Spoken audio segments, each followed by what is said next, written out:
हाँ जी सर, क्या कहना चाहिए? जी, हमारा गांव फरमाना हरियाणा प्रदेश के प्राचीन गांव में से एक है। यह गांव आज भी अपनी प्राचीन परंपराओं को जिंदा रखे हुए है।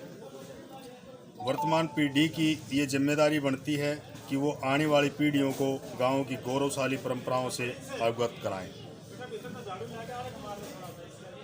हम गांव में खेल, शिक्षा तथा नैतिक मूल्यों की स्थापना के साथ साथ सांस्कृतिक व प्राचीन परंपराओं को स्थापित करने का प्रयास कर रहे हैं। इसके लिए हम गांव का पूरा सहयोग भी हमें मिल रहा है। बहुत बहुत धन्यवाद। आप देख रहे हैं प्रकाशमान फरमाना की रिपोर्ट। आज हम गाँव फरमाना के आर्य समाज मंदिर में हैं। हमारे साथ अग्निदेव आर्य जी जुड़े हैं, इनसे बातचीत करेंगे। नमस्ते। आज का जो कार्यक्रम था, आज दीपावली पे कार्यक्रम था। हमारे जो महावीर सारंग जी हैं, उन्होंने थोड़ा सा वो चलाया था सफाई अभियान 20 दिन से, और आज उसका समापन था। दीपावली के उस पर यज्ञ था। फिर मुझे ये युवाओं को ब्रह्मचर्य के बारे में बताने के लिए बुलाया गया कि आप, क्योंकि मैं थोड़ा ब्रह्मचर्य पर विचार रखता हूँ, तो इसलिए मैं आज यहाँ गुरुकुल कुंभा खेड़ा से यहाँ आया। आज का जो युवा है नशे की ओर ज़्यादा जा रहा है, और किसी देखो, आज का युवा नशे की ओर जा रहा है, तो इसका कारण कहीं ना कहीं युवा को संभाल ना पाना है। यदि हम बच्चों में ही वो संस्कार डाल दें तो उस पर फिर वो रोग ही ना आए। तो आज जितने भी नौजवान हैं जो भी नशे में है, जो देख रहे हैं वीडियो, उनसे पूछना, हर किसी ने अपने जीवन में कभी ना कभी ये सोचा मैं नशा छोड़ दूं। प्रयास किया उसने? ऐसी बात नहीं कि प्रयास नहीं किया। चाहे कितना दिन सुबह उठ के शराब पीने वाला हो, लेकिन उसके मन में आती मैं शराब छोड़ना चाहता हूँ। सिगरेट, बीड़ी, कौड़ा कोई भी है, लेकिन उसको मार्ग नहीं मिलता, भाई छोड़े कैसे। तो उस विषय पर हम विचार रखते हैं, भाई कैसे छोड़ें, कैसा रहे। तो ये हमारा रहता है। आजकल लड़कियों को भी पैदा होने से पहले ही इसके बारे में लड़कियों को मार दिया जाता है। इसके पीछे बस लोगों की कुछ मानसिकताएं हैं, चाहे वो दहेज को लेकर के हो। कई बार गरीब पिता है, वो अपनी नाक ना कटे, नाक के चक्कर में बेचारा बड़ी समस्याएं आती हैं। ये तो नौजवान कहते ना भाई, आज आदमी के रेट ज़्यादा बढ़ गए हैं। वो दहेज के रूप में बहुत कुछ लेता है। यदि दहेज की प्रथा बंद हो तो फिर भ्रूण हत्या ना हो। दूसरी बात, यहाँ पर नारियों का वो सम्मान हो। आज दीपावली है, एक नारी के सम्मान के लिए रावण के घर में घुस के उसका विनाश किया। यदि फिर से नारियों का ऐसा सम्मान हो जाए तो शायद ये भ्रूण हत्या ना हो।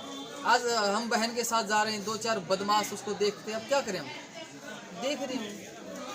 और इस देश का वो इतिहास रहा है कि नारी के दर्शनों तक से बचते थे। 8 मैथुन होते थे जिनमें मैं दर्शन नहीं करूँगा, मैं ब्रह्मचारी हूँ। ऐसा इस देश का इतिहास रहा। फिर से इस देश का वो इतिहास हो तो फिर राजा जनक पुत्री अष्टी यज्ञ कराए कि मेरे घर में पुत्री हो। गर्भ भ्रूण हत्या की बात नहीं होगी, फिर तो यहाँ पुत्री के जन्म की बात होगी, जब से फिर से वैदिक परंपराएं इस देश में होगी। आज का पहनावा भी बिगड़ गया। हाँ, पहनावा भी बिगड़ गया है। इसके पीछे भी कई कारण हैं। वैसे तो ये वस्त्र है हमारे, देखो, पैंट उक के अधीन है, पजामा नाले के अधीन है। ये पजामी हो तो प्लास्टिक के अधीन है। उक टूट जाए, नाला टूट जाए तो आदमी बेकाम है। पर ये किसी के अधीन नहीं, स्वतंत्र है। इसमें ना नाला है, ना प्लास्टिक है, ना उक है, कुछ नहीं है। यानी कि हमारे वस्त्र भी ऐसे होते थे, खुले वातावरण के अनुसार वस्त्र होते थे, और इसका शरीर के ऊपर प्रभाव पड़ता है। और स्त्रियों के बारे में ऋषियों ने ऐसा बताया कि उनके उभार दिखाई ना दे, बट ढके रहते थे। पहले माताएं गीत भी सुनाती थी कि बुक्कड़ मार के चालेंगे छोरी आरियों की, कहते ना जी कि बाप के घर बेटी जैसे गुदड़ी लपेटी।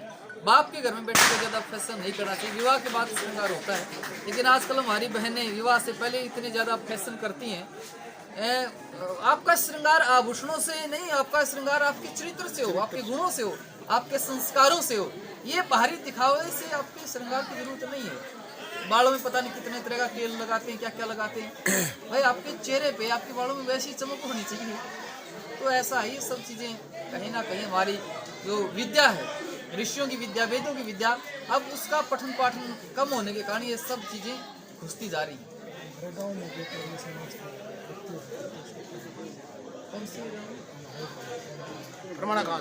अच्छा, मैं तो जी देखो आज ही इस गांव में मेरा आना हुआ है। पहली बार। आज कैसा महसूस कर रहे हैं? आज मैंने यहाँ जो नौजवानों को देखा है, मैंने मतलब बड़ा उत्साह हुआ इस बात को देखकर और बड़ी प्रसन्नता हुई भाई। आज भी मतलब लोगों में है ये जागृति भाई। अब किसके पास समय हवन पर बैठने का, इतना लंबा बैठने का, कौन समय दे, लेकिन लगता है कि इनके वो जो संस्कार है ना उनको खींच के लेके आते हैं, तो अच्छा लगा, बहुत बढ़िया लगा। तो आप यहीं से हैं? इसी गांव के हैं जी। क्या करिए?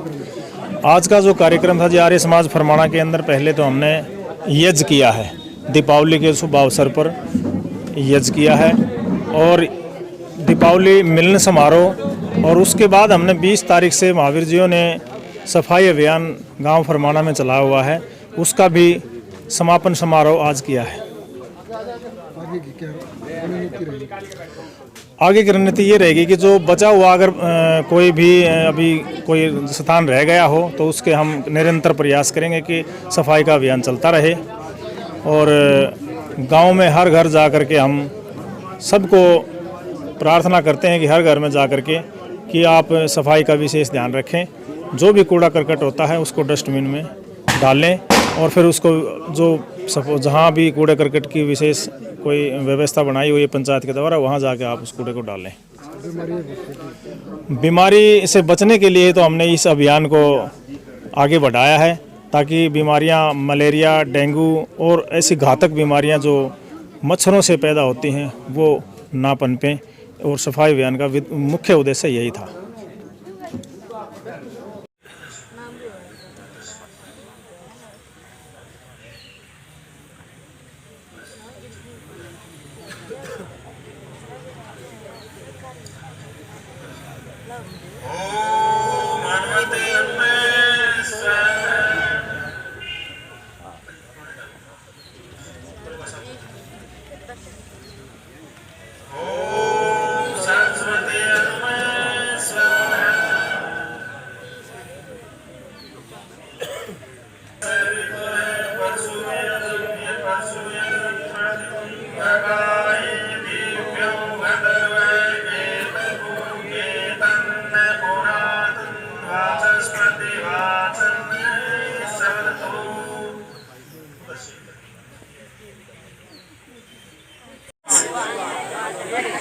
ब्रह्मचारी अग्निदेव जी आर्य आप पहुंचे हैं तो मैं उनसे निवेदन करूंगा कि आगे की कार्रवाई आप चलाएं।